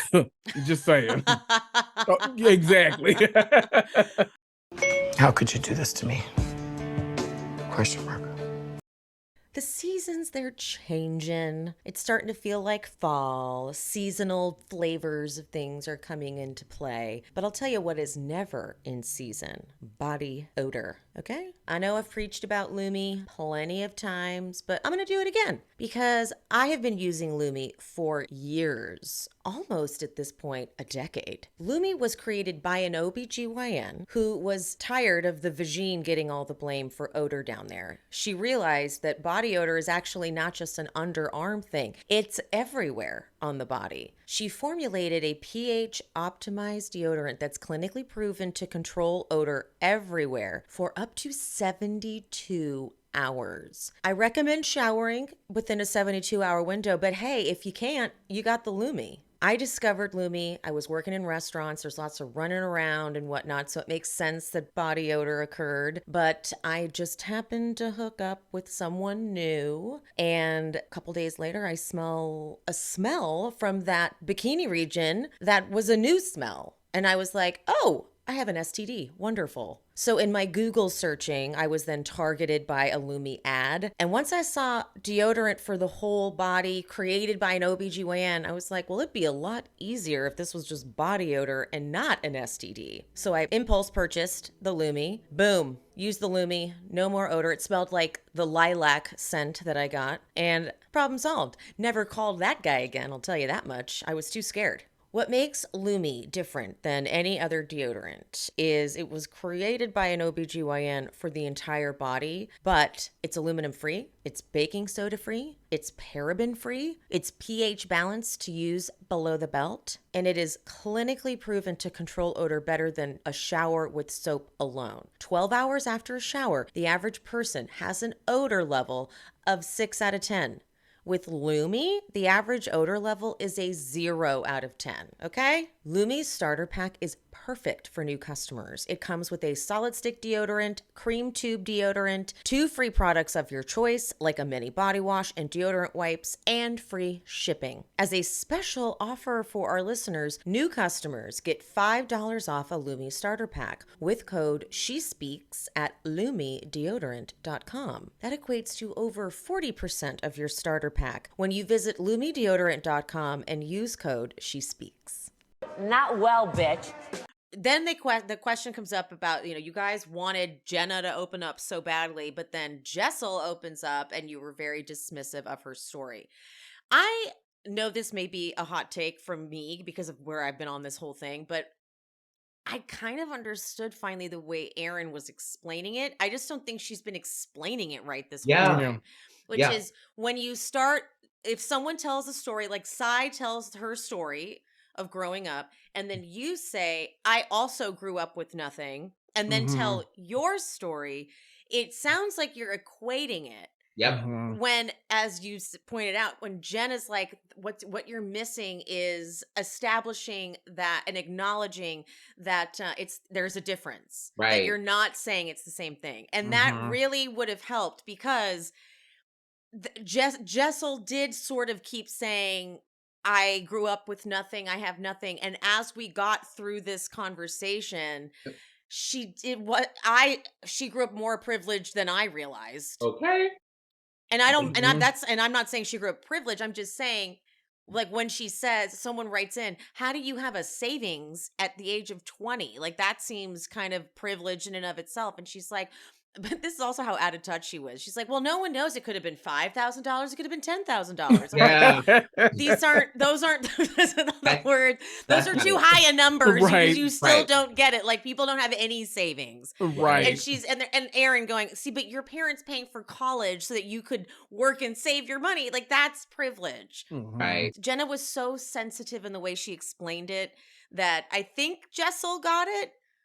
But I almost don't know if she did it. No, right. I'm like, I'm iffy on that. I don't think she got it because I think our own lived experiences, of course, like we speak from our own personal experiences, and I think Jessel views it equal to Sai in a way, and it's like, girl, this is why Jenna should have spoke up in the moment earlier on. Yes, we could have established this early and unpacked it the whole season. So Jenna, if you're coming back next season, you got to start saying things in the moment because yes, this is the case in point, right? Where when you think in America, starting from nothing, like I can speak to my own experiences. Like my mom was a single parent of 4 children, right? Oof. When I went to school, I had grants and loans. Like, and even when I started working, I was an intern at Disney, to which the majority of my paycheck was going to pay the rent of my apartment. I barely could put money into my savings. Like I was trying to survive. Like I was trying to survive making just maybe at minimum wage, a little bit over, right? So like,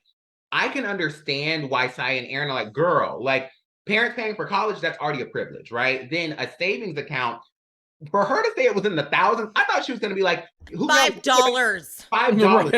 I'm like, okay, yes, you did the thing. But then where it's like 5,000 or 10,000, I'm like, no, girl, you lost me, baby. You right.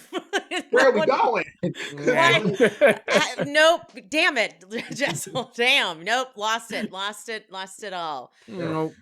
Ubah does defend Jessel at one point. I thought this was very cool because they were like, you comparing your uncle as opposed to Sai's mom. And Ubah's like, look, as an African woman, we take our uncles and our aunts they're just like parents. Yeah. But then unfortunately this opens up that Sai was like, I just didn't want to fucking talk about my mom.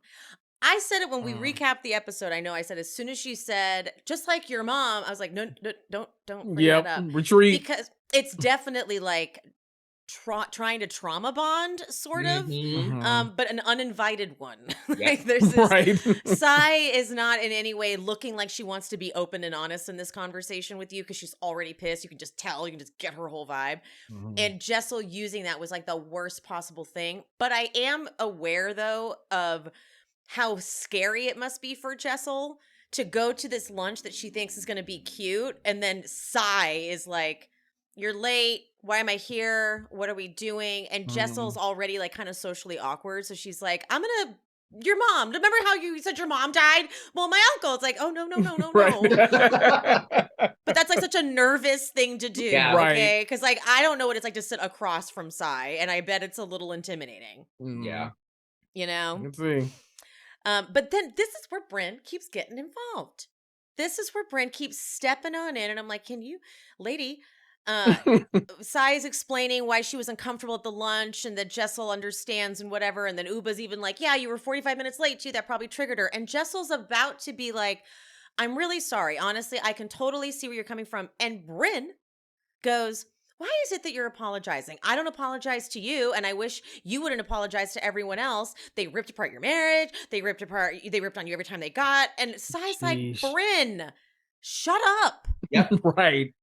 And I'm right there with her. I'm like, Brynn, this is so not your argument, and they're about to resolve it. Right. Of course.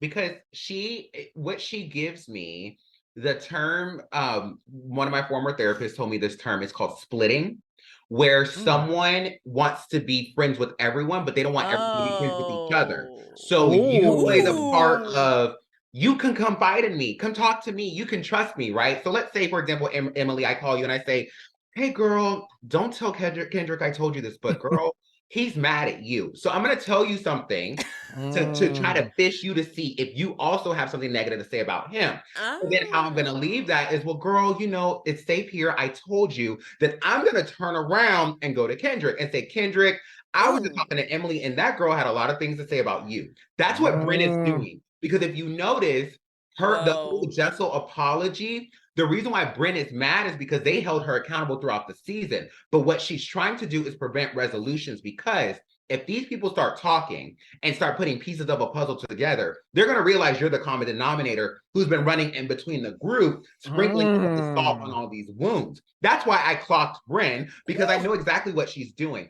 If you genuinely were pissed that these people were feuding, right, and you're pissed at what Sai did, why are you mad that they're resolving it? Isn't that the whole point? Child.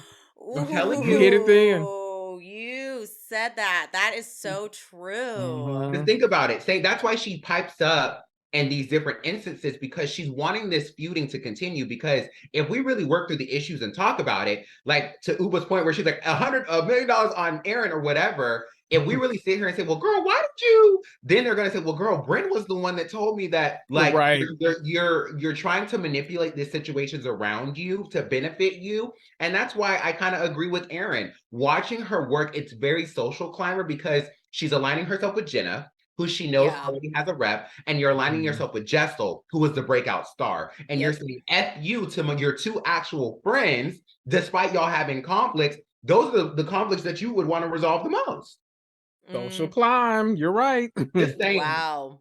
It always feels it. It feels like she, it's going to be hard for her to beat those social climbing allegations, because every time it feels like she does a lot of running around to different people and like trying to be good with them. And like, but this reunion, it was very clear who she was interested and was not interested in, like actually repairing bonds with. So yeah, Brynn, she literally tried to step right in the middle of that. She's like, nope, not yet.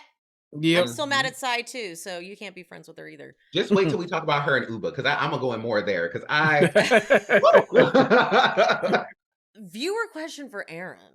How is Brynn joking with Abe about whatever different than what you said about Jessel's marriage? Now, Erin knew she needed just to say, she's like, and I am sorry. Like, she didn't even acknowledge the question. She's like, I am so sorry, because that would and she admits that upset me if I was in your shoes. And I was like, well, there you go. And she goes, but I mean, I still do think the Vietnam thing is weird. Okay, well, fine. You tried. Right. She wasn't going to give him the whole thing. Yeah, exactly. Sai then is asked, why, you called Jessel a liar for the whole, like, the Vietnam ticket thing.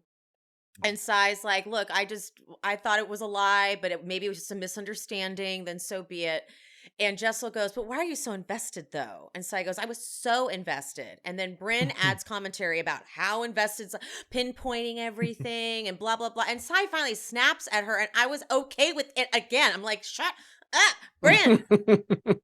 I found myself like being team side quite a few times More during the than I wanted reunion. to. Yeah, because I felt like she was like very much in a position where like she should have been, or everyone would have expected her to be like very humble, to be like, no, I'm sorry, I'm falling on my sword, this and that. But her like moments of like getting somebody together, almost most of the times were like, with the exception of maybe some like with Jessel, were pretty warranted. Like it almost, and Brynn, plus, yeah. the way she was Erin, actually like explaining each point too, I was like, you know what, I kind of see it. I think I agree with you. I don't know. I know. I'm not happy about that, but okay, it's fine. That's how I felt. No, I definitely, after this reunion and after her like journey in the second part, I was like, okay, yeah, I definitely want her back. Yeah. She gave like, she had a breakthrough. I love that. Let's see what she does with it. There are dynamics now, so next season will be dynamics, exactly. Like I would like seeing Brynn and Sai maybe still feuding. That would be nice to watch. I would enjoy that. Sai gives Jessel an apology, but she adds in that even after watching it back, you seemed like you didn't understand the whole Vietnam thing either. So, you know, whatever. I'm like, okay, listen, just apologize. Just apologize. No one can Jenna, do that. thank God Jenna does come to Pavit's rescue. And she's like, I also have a friend that travels for points. So like I was like, guys, this isn't that weird. So well done. You got your thing. All right. So Sai's package. When you hear about what the struggle was really like with her mom, it's very eye-opening. And it honestly, it's heavy. And I'm really shocked that Sai doesn't have a therapist, because this is a lot to be coping with. Like the death of a mom, but even just without the death of her mom, just dealing with having a mom who's an alcoholic. A lot of stuff comes with that you should be unpacking, because it's going to be affecting you in your life that you need to work on. Blaming herself for her death too. Like that's enough to be like, okay, let me go give me a lot. Yeah.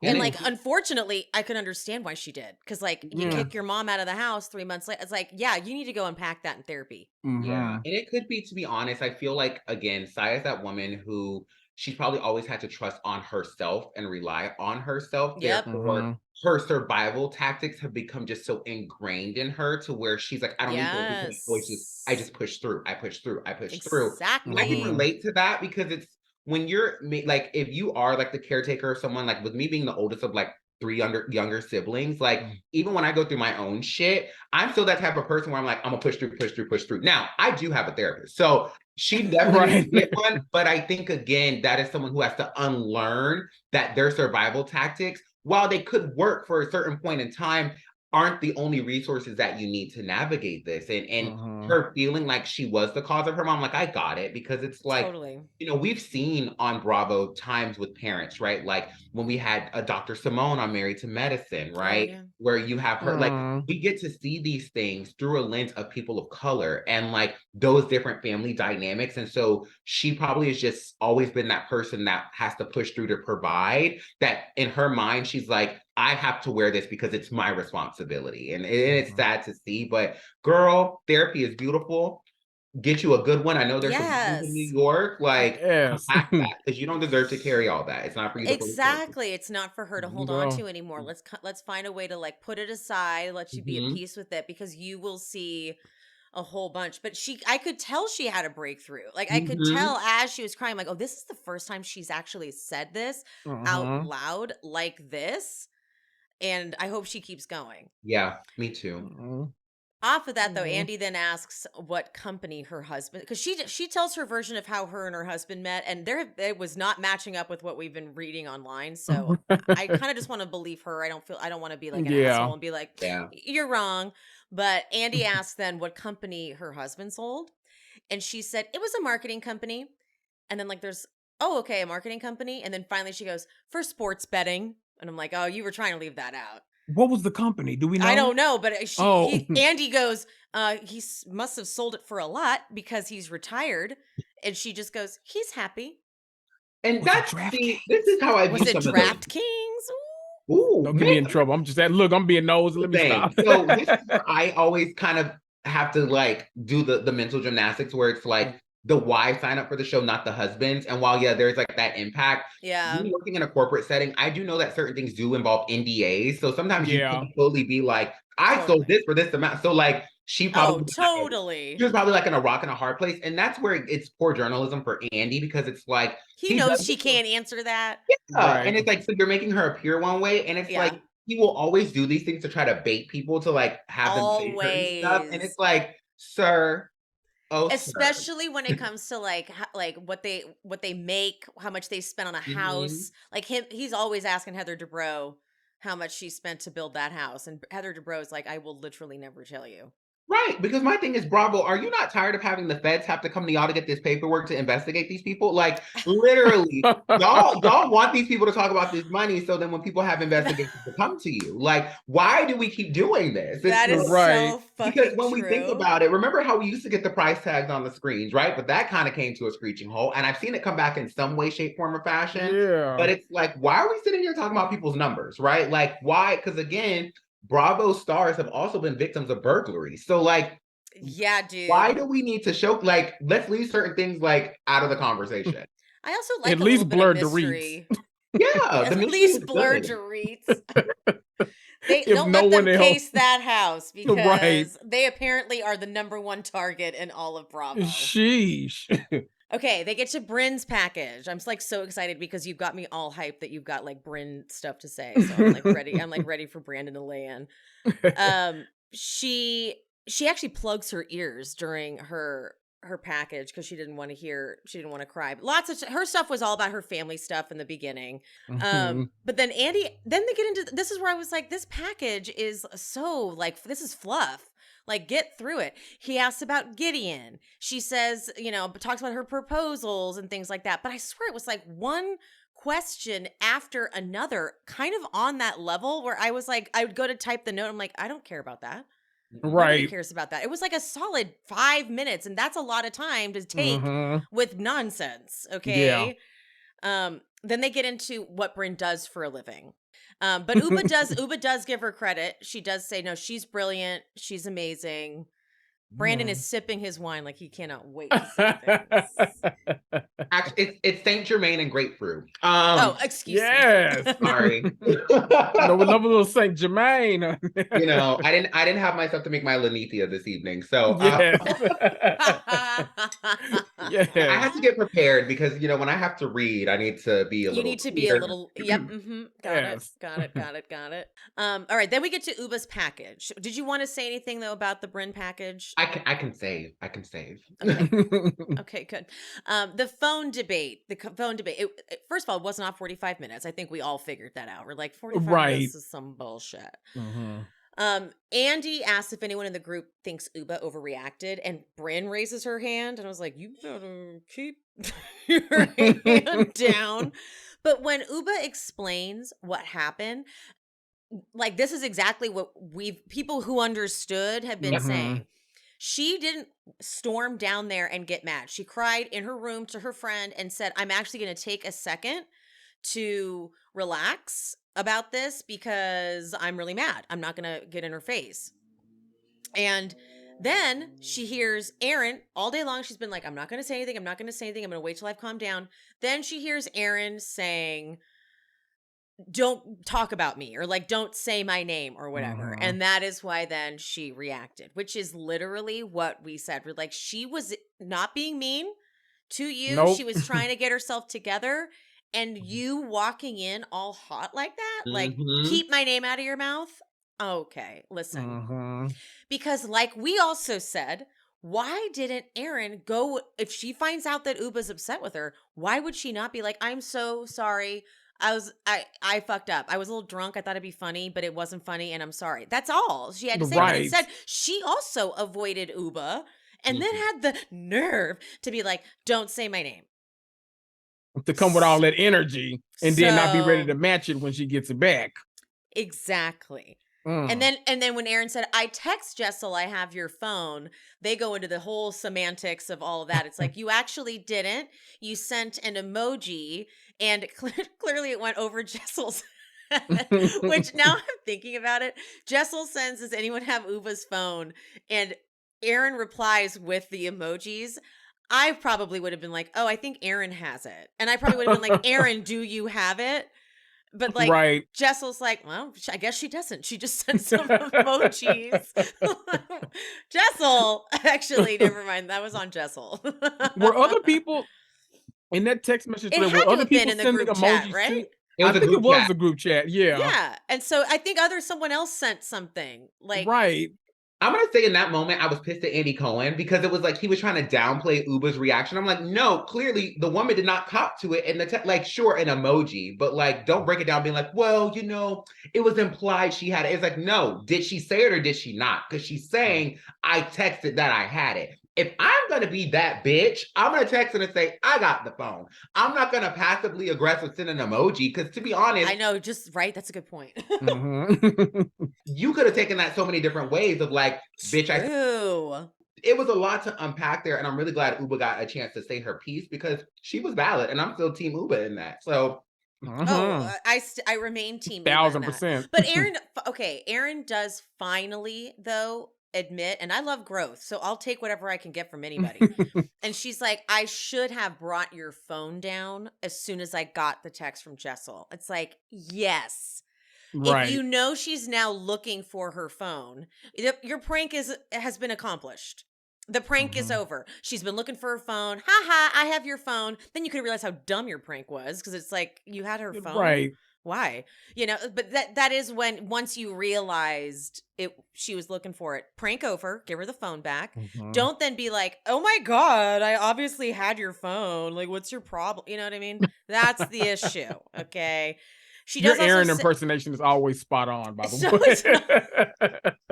It's kind of the same voice I use for Teddy Mellencamp. Right. Okay, wait. Let me see. What am I doing here? I lost my notes. Andy says a lot of people online were shocked to hear to Erin. It was the worst fight you've ever been in. And she's like, look, I kind of was exaggerating. I think we pointed that out. We're like, this is the worst fight you've ever been in. Right. Congratulations. Her confessionals, Erin's confessionals were kind of an abomination. Like they were not great. Her confessionals were all over the place, to be honest.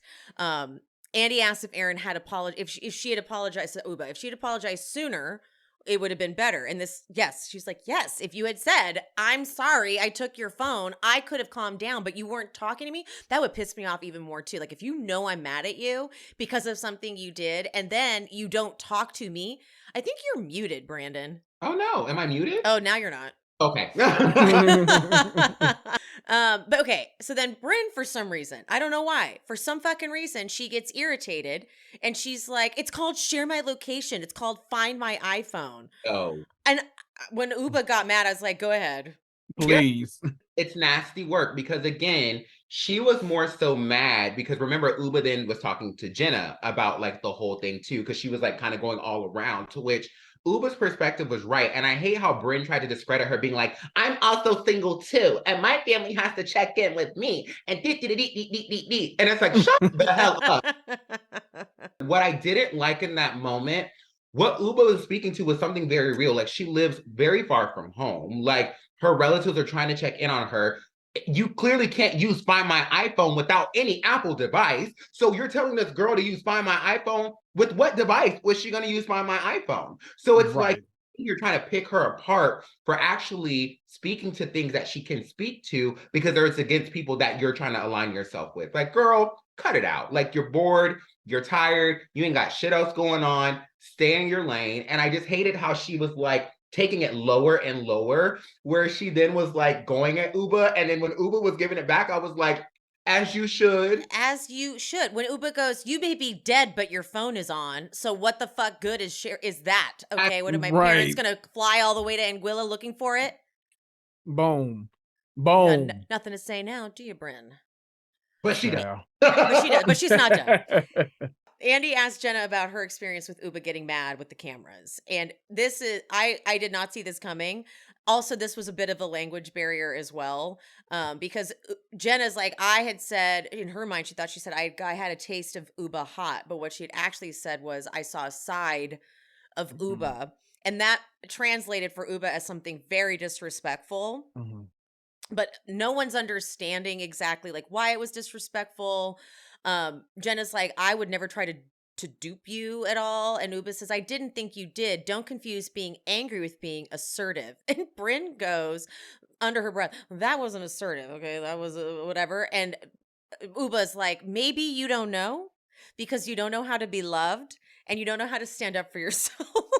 Baby, that was the read that Brynn deserved, because to be honest, it was valid. It was giving she struck a nerve. It was giving clearly Ubah knew what the hell she was talking about. And I just feel like Brynn, again, foot and mouth, should have sat there in her pilgrim dress with the lace and just shut the hell up. Like, because again, multiple things can be true at the same time. Like, let's break it apart, right? Ubah is a model, to where if she is going to be on camera, she has to look good. That is how she gets work. But even beyond that, like, why would you not want someone to show up camera ready? So she was probably just coming from the place of, we hang out outside of cameras too. We're also hanging out in front of cameras. So like, just give me a heads up next time so I can be camera ready. I don't think that was Ubah coming in hot, because even when I rewatched it, I just felt like, even when she said it, she was like, okay. And then they like moved on. And I feel like Jenna saying, I saw a side to you, I got why Ubah was upset. Because if someone said to me, like, I saw a side to you that I didn't know was there, it's like, well, girl, what you think I'm hiding? Like, what are you doing? Where in reality, like, the rest of the women are showing up glammed and camera ready. So like, let's say Ubah did not show up, then it would have been a whole other situation. And I feel like Jenna, again, in the moment, instead of saying something to Ubah there, you waited to your confessional, right? And so then Ubah takes that, joined with you talking about Erin, and I saw a side to her, so I'm team Erin. Like, you lumped it into this thing to where I understood why Ubah was upset, because you made an opinion on something that you had no parts of. Now that you have the full slate of facts of said situation of where the phone was, all this stuff, I would be offended too, because this bitch tried it, and you're sitting and telling me the time I told you about being camera ready was equivalent to this. It is not. It is not. And I feel like Brynn, because poor Jenna to her was being, you know, in the line of fire, let me show how big of a social climber I am. And she wants to sit there and defend. And it's like, girl, you have no dog in this race. And I'm glad Ubah clocked her. Like, just because you can't speak up for yourself does not mean that is who I am. Let me handle this. Like, and she did a great job. So points to Ubah. Brynn, sit your ass down. Brynn also like wasn't very intimidating, because she wouldn't look at Ubah all the way. She would say something looking towards like Sai or someone, or maybe producers, but like she kept being like, watch your mouth, I'm not afraid of you, and like looking away. I'm like, well, girl, I was like, what are we doing? Because it gave very to me personally, it gave one of those moments where it was like, you're conveniently being Black in this moment. Like, you're I'm half Black, half Irish. You would have just said, girl, I'm Black. And again, and it comes up with Brynn a lot, to where I don't feel that she's fully comfortable embracing who she is. Like, I feel like my viewer perspective of her is, within the African American community, there's a term called passing, where people can pass. Yeah. And I feel like Brynn, that has worked to her advantage a lot of how she maneuvers her life. Because again, she has a look where, when she was cast, I saw her and I was like, she's not white. Like, I could spot that, but someone was like, no, she's white. I was like, no. She's not white. Because like, I have cousins who can pass, right? So I feel like that's always worked to her advantage. But then the moments that you want to be conveniently Black, you talk about it. And I remember speaking to one of my best friends about her at first when I liked Brynn.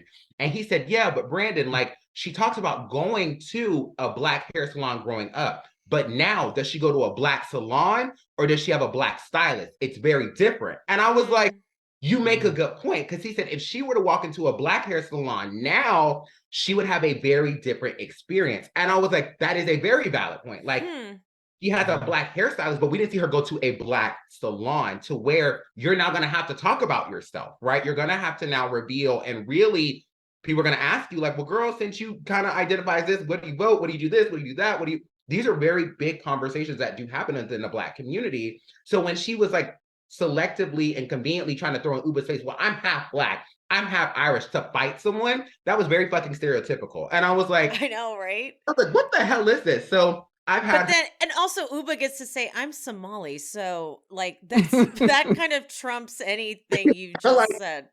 Yeah. Irish? Yeah. Are Irish known for that? So again, she deserved it from Ubah, because she was trying it way too hard. And then she didn't even stop there.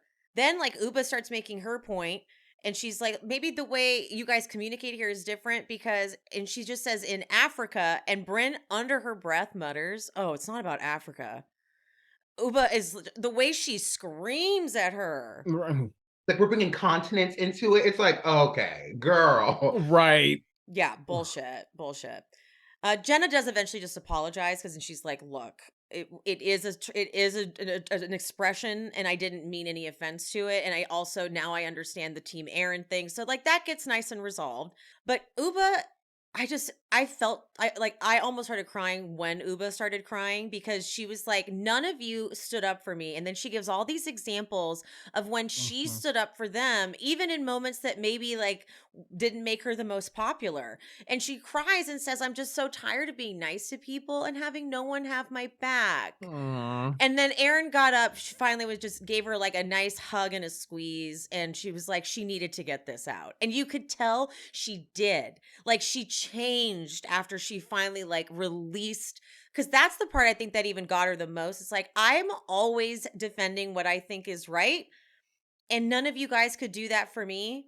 Yeah, that's what it was. Oh, little baby. And then when producer brings her the bottle of water and she's taking her little sip, she looked like a little kid. I wanted to hug her. Replacing those electrolytes after a big cry. Oh, she looked so sweet. Oh my God. She lets everyone off the hook too. They all start like apologizing one by one, and she's like, it's okay. I know she has a big heart. Ubah has a very, very big heart. Andy brings up what Ubah said about, because Andy's like, okay, we're all good, but like, Jenna does want to know what you meant when you said they didn't want her on the show. Again, this feels like 100% believe it too. Yes, 100%. Believe, but I believe too that Ubah's like, oh, is that what that means? Because like again, like a bit of a language, like a not a full grasp of it. They're like, we were just saying she's not going to fit in because you're like a professional. Like we didn't mean it. Like we don't want her on the show. And Ubah goes, I apologize for bringing it up. Look, I have to fuck up once. I love when she did that, where she was like, I make one mistake. You know, like it was like one mistake. I just make, one little thing. She's good. I get people's natural instinct to be annoyed by Ubah, but I personally loved it. I'm like, when you can hear it from a different perspective, Brynn comes off as the protagonist. That's the vibe that Brynn has on the show. Like she's the one it's centered around, and that's kind of how maybe they're editing it like that. But even on this couch, that's how she was acting. Like she's the one who determines if they make up or not with everyone. You know what I mean? And so naturally, when someone goes, quote, against the protagonist, like Ubah did, it makes people not like them.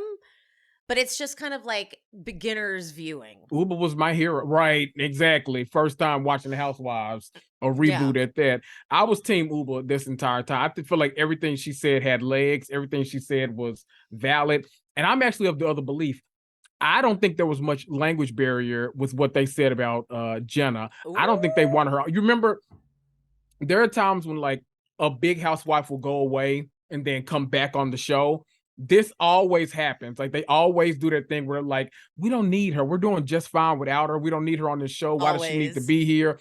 It feels like that. This is a thing where it's like, okay, we got enough personality. Why do we need a name on this show? Especially one that like we don't hang out with, we don't know, like all this kind of stuff. I felt like it was mostly that, and that they kind of conveniently wrapped it around the whole, well, we just didn't think she was going to fit in. We didn't know how it was going to. No, y'all didn't want her on here because y'all wanted more screen time. Y'all wanted more grace with the fans. Y'all wanted a lot of more other stuff that y'all were going to get without Jenna Lyons being on that couch. I think, to be honest, I agree with Kendrick. I think the thread was there, right? It goes to I's point of like, well, why are you always giving away gifts? Like, it's like you're like trying to like brand and do it. Feels afraid she was going to overshadow them. And I agree. I think that original meeting was for them to align themselves of like how they did old RHONY when like Jill was trying to corral the troops to not film with Bethany, like other show where they know there is a big name. I feel like with Jenna, like when Jenna joined the show, she had the biggest like momentum around like when it came to like announcing the new cast. Like Jenna Lyons is joining, like no one knew the rest of these women like that. So I definitely think Sai as an influencer knows who the hell Jenna is. They all know who Jenna is. And I think they were kind of talking like well, if she comes on here, we may not be able to like do what we want to do, and she could overshadow. It's why they probably were hazing her with, you're not being vulnerable with us. You're not doing this because again, you're on our turf. Like you're this big star and you're coming in. I agree with Kendrick. I think that the conversation was what it was, but they took it to be like, oh no, we were just saying, you're so big and like this show. Like nah, they knew what they were doing. They knew what the hell they were doing. And I think Ubah just let it go. She was like, you know what? Fine. I've done enough crying. That's true. Y'all want to have it? Go ahead. Right. That's so true. So the last like go around the group is, what is your reflection of yourself? That type of thing this season. Size is I don't listen and I should open my ears and my heart and be more empathetic. And she says that this therapy was a breakthrough. I personally love growth. And so if Sai really did have a breakthrough, I'm ready to see it and hear it. I love it. Jenna this is when I knew Jenna would be back. She said, I learned that I could be in a girls group. And I was like, got it. You'll be back. It's just slow moving for her. Yeah. Erin is going to lighten up a bit and not be so sensitive. And she's like, and I also have a big mouth and I'm going to try to stop doing that. Sure. Well, I'll do that. We need a show. Yeah, exactly. I'm like, not all the way, just a little. Right. Jessel reflected on her marriage and learned to be more gentle on her husband. I thought that was cute because I am excited to see her and Pavitt like grow together as a couple. This is Brynn's. I enjoyed watching myself. That's it. That's it. I was like, okay, girl. Lie, make something up. Like, God, nothing, no reflection. I feel like I have a feeling she is going to be the villain for next season. I feel if my wish list comes true for next season, we're gonna have Jenna versus Brynn. And I think that could happen because seeing how Brynn operated with Sai and Erin, it's gonna be only a matter of time that Jenna picks up on it. And I think you already have the workings of Jenna and Ubah being tight. You have the workings of Sai building bridges and reconnecting with all these women. And I think Brynn is going to be the odd one out because everyone has kind of resolved everything. And so I think we're going to see Brynn pulling tricks to kind of get things going. And I think Jenna's the type of person that's very smart and will catch on. I want a Jenna versus Brynn season. I think that would actually give us what we need. And I feel like that is what it will take for people to really see Brynn for who she is. Hands across the board. I'm here for it. Ooh. Just because it gives Jenna something to do too. It's like a 2 birds, 1 stone type of deal. I'm here for it. Ubah's is great. She's like, I've learned maybe I should warn people before I turn into Ubah hot. And also I've learned that, with what Brynn was saying, when you're really hot, people can't hear it. And honestly, I really, really love you guys. That one won. That was the best one. They saved the best for last. Andy says they went through more Kleenex than ever at this reunion. It felt like it though. Did it? It did. Because when I was watching, I got the benefit of, oh my God, socks just broke out. I got the benefit of like watching them both kind of close together because I hadn't seen the first one towards that one. And when I finished the first one, I was like, geez, they cried a lot during this. And then I watched the second one, I'm like, they're still crying. Good Lord. Yeah. And only 2 parts too. That's wild. I mean, I guess they still shot the same amount of time, but yeah. It felt like makes me feel like they were then pretty authentic and actually really like opened up to the reunion process. And it may not have been the most interesting reunion. Like I said, it could have been one part, but it really laid a groundwork for next season, I felt. Can I give a prediction? Okay. I think Jessel's going to be the villain next season. Ooh, what? I think it's going to happen. She was the villain for some people. She was. I think that next season, I think that now, like it happens to our favorite, the Rolling Stone, everything. Like she's really being like kind of put up there to where now next season, characters like Sai and like others are going to be more relatable and more like, oh wow, okay, I'm seeing what you're doing. Like, oh, you're going to therapy. Oh, you're this and that. To where now when they have these like real arguments with her, it's gonna feel entirely different. And I think there might be a slow shift. It'll make me sad, but I can see it happening. We've all been watching these shows for too long now. We know what happens. As much as I hate to say you're right. Yeah. We have seen the ego blow up. Look at Heather on Salt Lake City. Yep. The difference though with Heather is I never found Heather. I always could see right through Heather.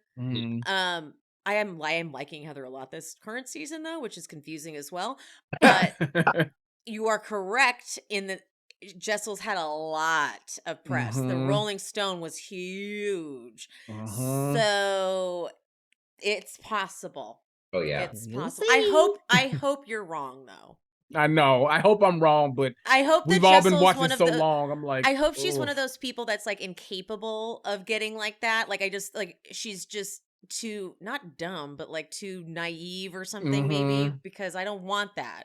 Right. I don't want them to turn into the villain. But and I mean by them I mean Pavitt too, because Pavitt's also he's doing a lot.